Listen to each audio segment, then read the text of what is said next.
Hi అండి, అందరికి నమస్కారం. సినిమా పేజ్ ఛానల్కు స్వాగతం. సో ఈరోజు సినిమా విషయానికి వస్తే సైమా అవార్డు ప్రకటన జరిగింది. సైమా అవార్డు అంటే అది కేవలం సౌత్ ఇండియాకి సంబంధించిన అవార్డు. సౌత్ ఇండియన్ అంటే మన తెలుగు రాష్ట్రాలతో పాటు ఇట్లు తమిళ్, కర్ణాటక, మలయాళం ఈ 4 రాష్ట్రాలు, వీళ్ళు 4 రాష్ట్రాలు యాక్చువల్గా సౌత్ ఇండియా అనమాట. కాబట్టి ఇది సౌత్ ఇండియా అవార్డ్స్ అని సైమా అవార్డుగా ఒక పెట్టుకున్నారనమాట. ఈ సైమా అవార్డులో ఓన్లీ మన 4 రాష్ట్రాల సినిమా ఇండస్ట్రీ వాళ్ళు మాత్రమే ఉంటారు. ఈ అవార్డ్స్ కూడా కేవలం వాళ్ళకే ఇస్తున్నారనమాట.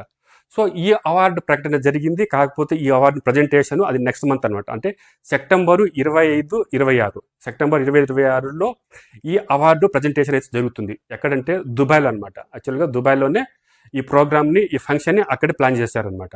కాబట్టి నెక్స్ట్ మంత్ అవార్డు ప్రజెంటేషన్ అయితే జరుగుతుంది. సో కాకపోతే ఈ అవార్డులో, ఈ సైమా అవార్డ్స్లో ఏ ఇండస్ట్రీ నుంచి ఎంతమంది నామినేట్ అయ్యారు, అంటే ఎన్ని సినిమాలు నామినేట్ అయ్యాయి, అంటే ఏ సినిమాకి ఎన్ని నామినేషన్లు వచ్చాయనేది మనం కొంచెం తెలుసుకుంటే, ఇంతకుముందు ఇప్పుడు దీనికంటే ముందు ఇంకొక విషయం చెప్పుకుందాం.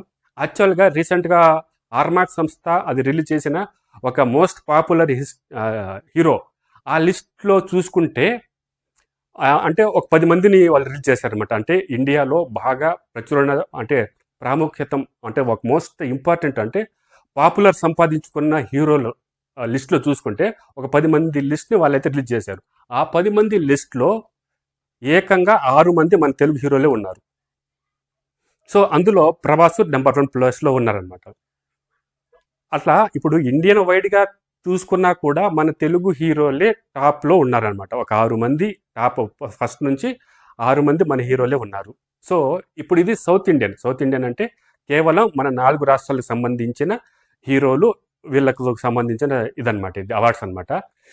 ఇందులో మన తెలుగు హీరోలు, అంటే మన తెలుగు సినిమాలు ఎన్ని ఉన్నాయి అని చెప్పుకుంటే, ఇప్పుడు ఈ లిస్టులో చూసుకుంటే ఫస్ట్